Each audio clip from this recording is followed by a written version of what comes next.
Sa Automos na. Wala kayong binayaran doon sa TCM, sa Ford? Meron. Laki nga Ay, magkano? binayaran namin dun eh. Nagbayad kayo? Oo. Magkano? 100 plus. Ay, ba't kayo nagbayad? Eh, yun ang pinakita na. Kasi Ibig sabihin, hindi na-replace. Kasi may ano yun, libre yun eh. yung ganon. Libre yun eh. Ito yung ano. Yung TCM. Oo.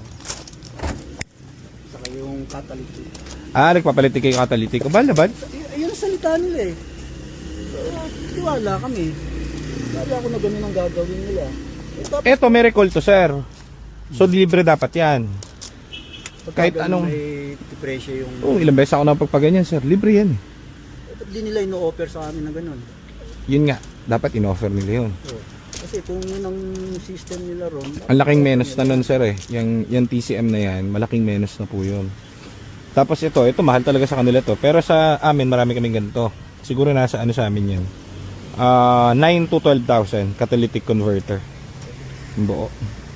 Mas mahal to kaysa rito. Hindi sir, mahal to. Nasa ano to? 60k yata to eh. Ito nagpamahal dyan. Yung TCM. Pero libre yan. Ibig sabihin, pwede ibalik to. Yung ano, kaso pinalitan niya, binayaran yun eh. Ayun nga Irereklamo niya na, di ba recall yan? Recall yan eh. So, ano yan eh. Alam ng lahat ng sir, naka-recall yan. Nagbayad daw pala to sir eh, si sir eh.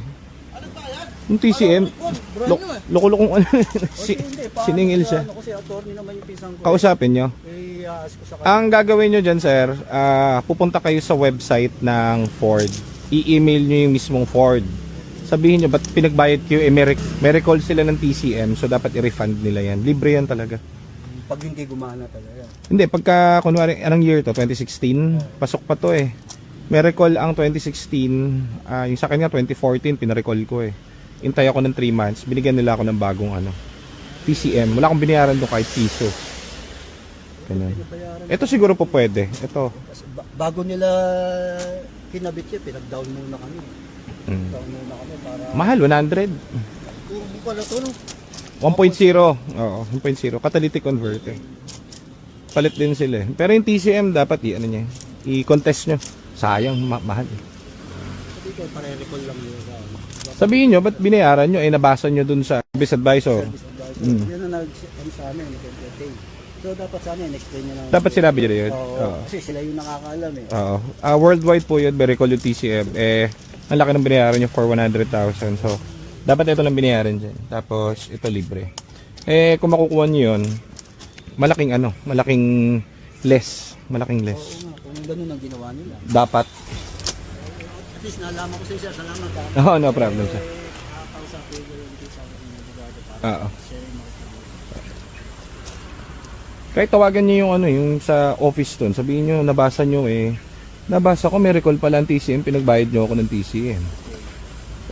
Pati yung mga friends ko, pati yung sa groups ng Ford Fiesta, lahat sila nagpa-recall dun. Tapos ako pinagbayad nyo. Nagpa-warranty ako para mga 4 na kotse. Pinalitan yun. Wala akong binayad kahit piso. Dahil nga sabi nila, ni-road test nila. Okay na, sabit na ni-road test. So ngayon, doon nga, bigla na lang sinabi na medyo ano pa nila yun. Dahil hindi kumakadit-kadit pa yung manog. Higil niya yung takbo. Opo. So, nung Ilang beses kayo nagpunta ron? Marami na. Dapat inayos na nila yung trani.